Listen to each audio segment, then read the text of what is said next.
The nature of work has been examined by numerous sociologists over the centuries, most famously by Karl Marx. The experience of work was inherently alienating, as workers were only paid back a portion of the value of their labour, the rest being accumulated by factory owners or landlords and the capitalists. In essence, they were exploited by and for their labour. Additionally, work could be perceived as a meaningless repetition of tasks, with little authentic interaction with one another. In other words, the division of labour means that workers are confined to repeating specific tasks over and over again as production moves down the assembly line. But how relevant is the writing of Marx today? His work has clearly been influenced by the rise of capitalism and industrialism during a time well before the unionization of workers was commonplace. Indeed, while Marx's elimination of work took place over 150 years ago, contemporary research is more or less consistent with his observations. Workers may experience less alienation when they have more control over their work or a financial stake in the business.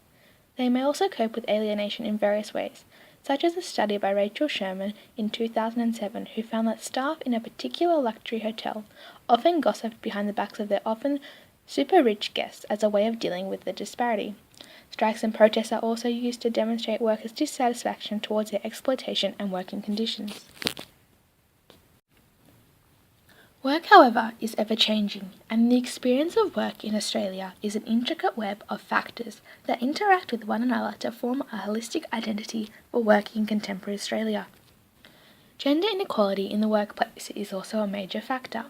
Parity between genders is yet to be achieved, and although it can be partly explained by the nature of occupations each gender generally performs, the erosion of gender binaries in the workplace, with women taking on more traditionally male-dominated jobs and vice versa, challenges the feasibility of this argument.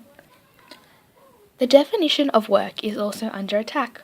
For example, is paid labour the only form of work, or can domestic duties also be counted?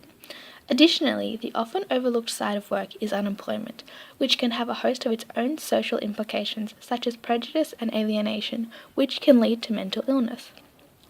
Unemployment may not merely be the result of a lack of demand for labour, but other factors such as education, skill, age, ethnicity, and language.